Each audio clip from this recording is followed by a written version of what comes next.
best in mystery. Tonight's Mystery Classic stars Ralph Richardson in The Tale.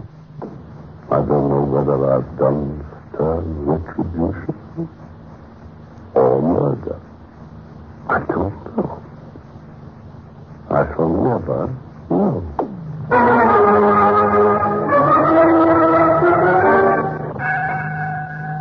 Now, Joseph Conrad's The Tale, starring Ralph Richardson. Outside the large stable window, the late evening light was dying out slowly. In the long room, the irresistible tide of the night had run into those distant parts of it, with the whispering of our voices, passionately interrupted and passionately ringing, would have dyed the living with the dying light. All I could see, only the faint oval of her upturned face, the pale immobility of her hands against the dark of her dress. Oh, we loved each other. Yes, but there was little hope in that love. At last, she turned her head away. Please, you can only hurt ourselves going on like this. You know that. Oh, my darling. Tell me something. What to tell you? Why not tell me a tale? A tale? Yes, why not? Why not? You used to tell your pencil and professional tales very well at one time. You had a sort of art. That summer, the days before the war. Oh, really? But now you see the war is going on. It could be a tale not of this world. If you want a tale of the other, the better world, you must call back someone who's already gone there. No, I don't mean that. I mean some other world in the universe, not in heaven. Well, I'm relieved. But you forget that I've only 5 days leave. Yes. And I've also taken 5 days leave from my duty. I like that word. What word? Duty. It is horrible sometimes. That's because you think it's narrow. But as to this other world, who's going to look for it? And the tale that's in it? You. Huh? As you will. In that world, then, there was once upon a time a naval commanding officer and a Scandinavian. It was a world of seas and continents and islands. Like the earth? Yes. A war was going on in that world, and many young men in it, mostly in wardrooms and messes, used to say to each other, "Bad war, but it's better than no war at all." That sounds flippant, doesn't it? Yes. Let's get back to our commanding officer, who, of course, commanded the ship, a warship. But he used to be sent out with her along certain coasts to see what he could see, just that. Sometimes he had some preliminary information to help him, and sometimes he hadn't. But in the early days of the war, the ship was sailing in northern waters, steaming along her beat in sight of a rocky, dangerous coast that stood out intensely black like an Indian ink drawing on gray paper.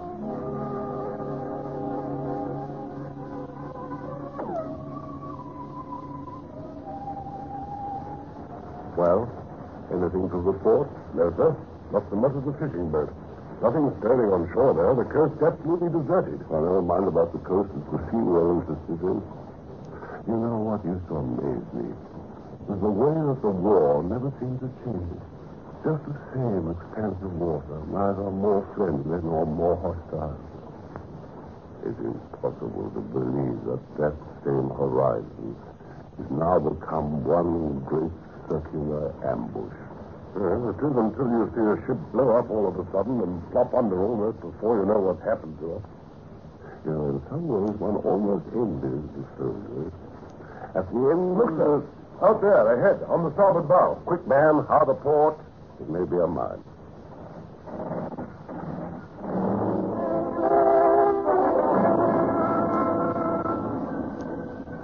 A Ahead of the ship, something was floating and rolling lazily on the sea. Something, but what? The ship's course was altered to pass the object close. It was necessary to have a good look at it, and to see what one could see, close, but without touching it. It was not advisable to come in contact with objects of any form floating carelessly about. More wreckage, perhaps. But there shouldn't be any wreckage here. No. The last reported torpedoes were a long way westward, but one never knows. And there have been others that weren't reported, gone with all hands. Yes. Seems to be a battle. Here, have a look through the glasses, sir. Uh-huh. Yes. Pretty obvious proof of what we suspected all along. The certain neutrals round here haven't been quite so neutral as they should have been. U-boats? Yes.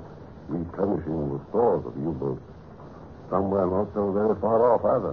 Yes, but why leave the evidence lying about like it? Why, indeed. Almost looks as though it had been done on purpose. But what on earth for? More probably it was an oversight. Well, it's proof of what we were pretty certain of before, and plain, too. And much good it'll do us. The parties are miles away. The U-boat ready to kill him. And the noble neutral sitting away to the eastward, ready with a pack of lies. Well, they won't have to lie very much. Fellows like that, unless caught in the act, are pretty safe. Yeah, I suppose they can afford to chuckle. They probably don't even care a rap for the bit of evidence left behind. It's a game where practice makes you bold, and successful, too. Yes, well, perhaps this will be once too often. The fog's coming up again. A solid white wall of it.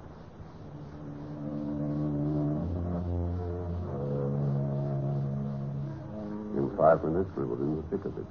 Great convolutions of vapor flew over, swirling about our masts and funnels. It looked as if they were beginning to melt. Then they vanished. The ship was stopped. All sound ceased. The very fog became motionless, growing denser as if solid in its amazing, dumb immobility. Men at their stations lost sight of each other. Footsteps sounded silvery. Rare voices, impersonal and remote, died away without resonance. A blind, white stillness took possession of the world. Well, what do we do now? Here, wait a minute. The fog's lifting. Only in patches. Look, there's the shoreline again. Ah, that's a bit better. 38! Right. Now I know where I am again. We're going inshore. Yes, but it's all right. I know this stretch of coast like the back of my hand. That peak there is the southern shore of a fjord. We're going to ease round into it and sit tight till the weather mends. There's plenty of sea room and we can drop anchor. Keep the leadsman singing out.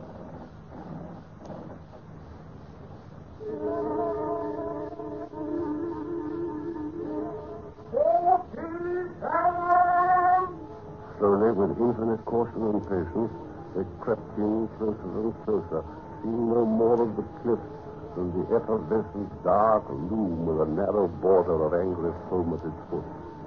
At the moment of anchoring, the fog was so thick, all they could see there might have been 1,000 miles out in the open sea. Yet the shelter of the land could be felt. There was a peculiar quality in the stillness of the air, very faint, very elusive.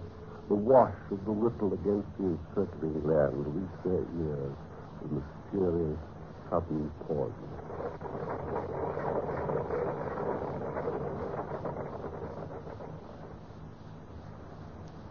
Well, that's that. There's about half a mile between us and the other side of the fjord.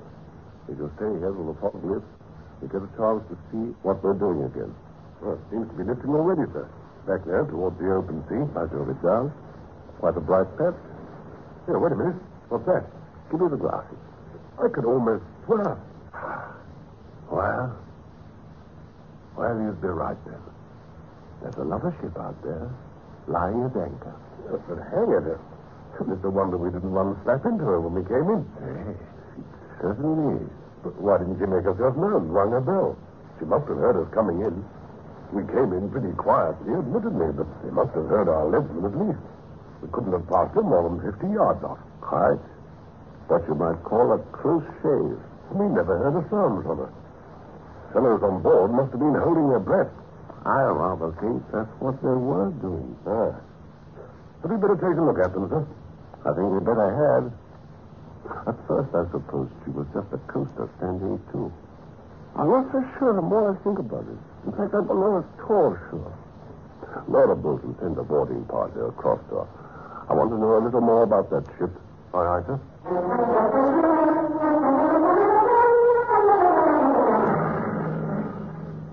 The boat was lowered and moved away into the fog. The white swirl of vapor that lay on the water followed it up as though it had been sunk. Only the shadowy outline of the mystery ship remained afloat above the drifting whiteness. For a quarter of an hour was utter silence, and then the boarding party returned, appearing suddenly alongside. The officer in charge came up to make his report. Well, what is she, a coaster? No, sir, a stranger, a neutral. No, really? Well, tell us a little bit more about her then. What's she doing here, anyway? Well, they said it had engine trouble, so they stood in here to keep out of the weather. Did they? Well, how did they get in here if they had engine trouble? I asked them that, sir. They said they were drifting about in the fog for 3 days, and the wind got up, and they simply ran before it when they saw where it was taking. What about the ship's papers? Now, papers in perfect order, sir. I checked them carefully. She sailed from Gothenburg last Monday, 8 days ago, with a cargo for Newcastle. General merchandise, all checking with the manifest. From what I could see of her, sir, she's quite in the clear. She is, eh? Well, the master said he didn't know where they were, said they'd been drifting about so long in the fog, he didn't have any good idea of his position. He asked me for a bearing, but I didn't give him one till I'd checked with you, sir. Good. Just one thing. What about her engines now? Are they still disabled? No, sir, she has steam on them. Oh, she is. Number one, you know, I think you were right after all.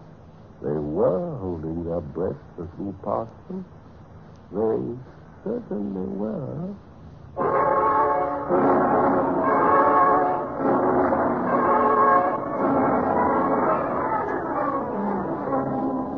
I tell you, number one, I don't like it. I don't like it one little bit. Somewhere around here, we know very well a German U-boat has been restocked, probably by a neutral vessel. Here in this fjord, we find a neutral vessel hiding away in the fog. But her story was perfectly plausible, sir. Just a little bit too plausible to my mind. What did you make of the crew, Johnson? Oh, the usual lot, sir. The engineers, quite typical, I should say. Very full of the way they repaired their engines. The mate a bit sturdy, perhaps. Not much English. The master, rather an impressive sort of a fellow in his way. Typically Scandinavian. Civil enough, but appeared to have been drinking. Seemed to be recovering from a regular bout of it. Oh, he did, eh? What instructions did you give him? Well, I told him I couldn't give him permission to proceed, sir. He said he wouldn't dare to move his ship her own length out in a fog like this. Permission or no permission. I left a man on board all the same. Quite right. Well, keep an eye on her as much as you can with all this fog about. And keep your ears open. Aye, sir. I don't know. Maybe I'm a bit too suspicious, but I can't help feeling that this very plausible ship may very well have been the one that had a rendezvous with that U-boat out there. But you could never prove it, sir. Well, I don't know. I want to have a look at it myself. But from the report you've had, I'm afraid you couldn't even make a case for reasonable suspicion, sir. Could you? I'd go on board all the same. Muster another boarding party. All right, sir.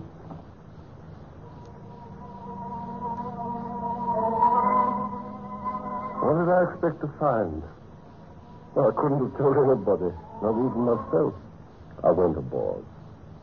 The master, large, robust Scandinavian, led the way to the chart room.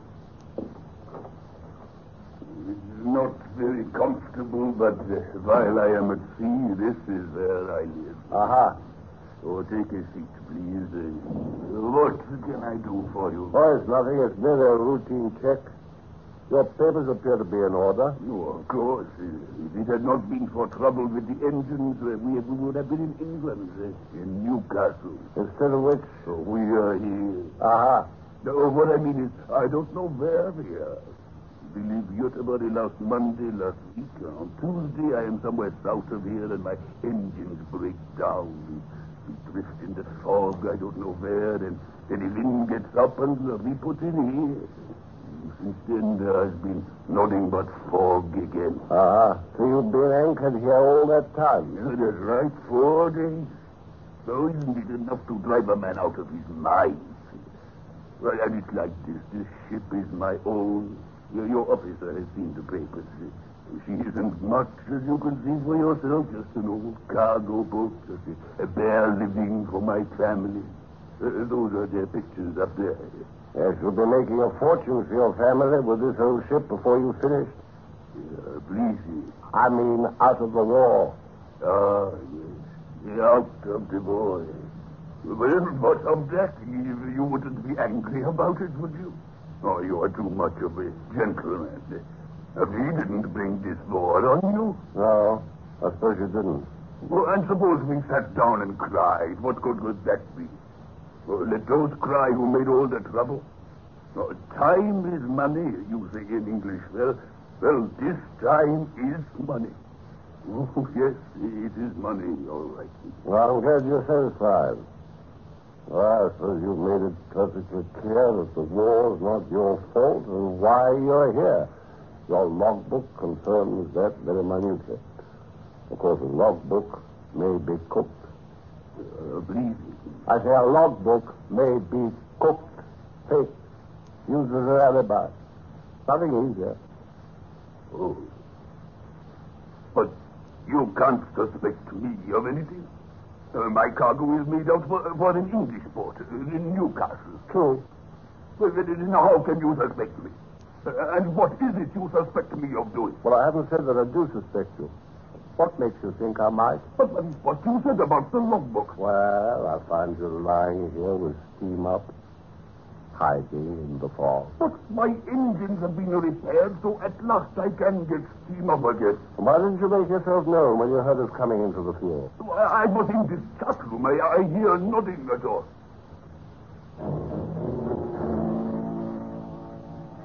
I wondered what he'd do if I accused him to his face of being what I suspected he was. I turned away in disgust and went up on the deck, but I had the crew mustered formally for an inspection. You the chief engineer? Yeah. What's been the trouble with your engines? Please? Your engines broke down, didn't they? Oh, yeah. The main... how you say? The main feed became loose. And the steam was not right in the cylinder. Also, the condenser chamber was wrong. When was this? A week ago, last Tuesday. Uh-huh. You the mate? Yeah. Let me see your papers. Oh, here. Where did you join this ship? You're the boy? When? 3 months ago. This is your first trip to Hull? We are not bound for Hull. We are bound for Newcastle. I could discover no flaw in the logbook story. At last I returned to the chart room. The master still lingered there. He appeared to have been drinking while I was away on deck. Sit down, please.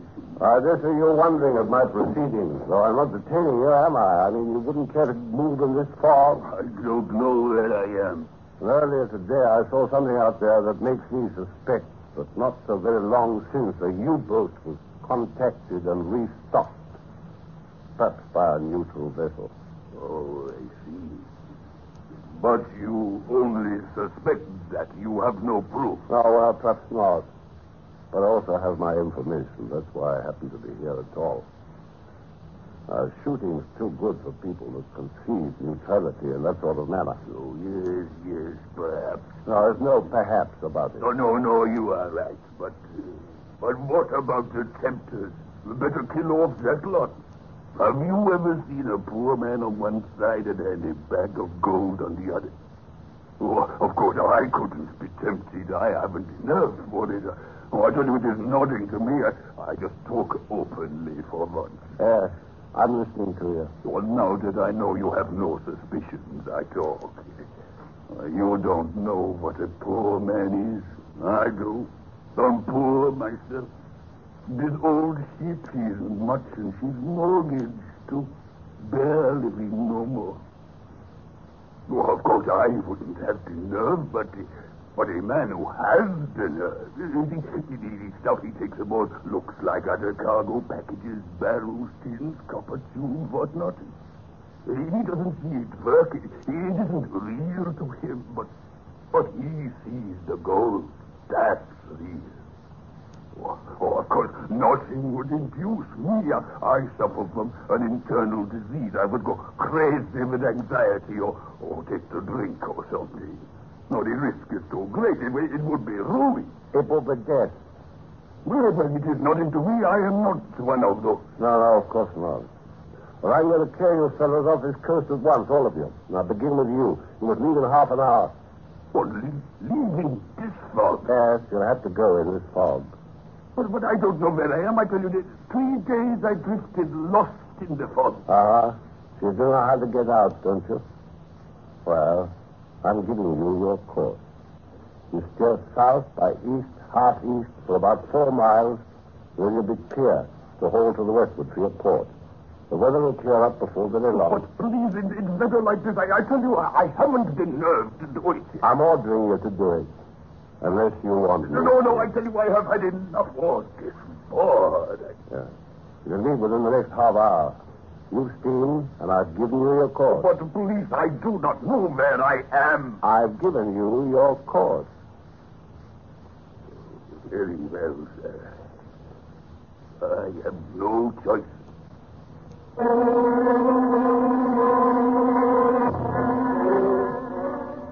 I returned to my ship, leaving the master standing there as if he were rooted to the deck. Within the next 10 minutes, I heard their anchor being weighed. Then, shadowy in the fog, she steamed away out of the fjord on to her given course.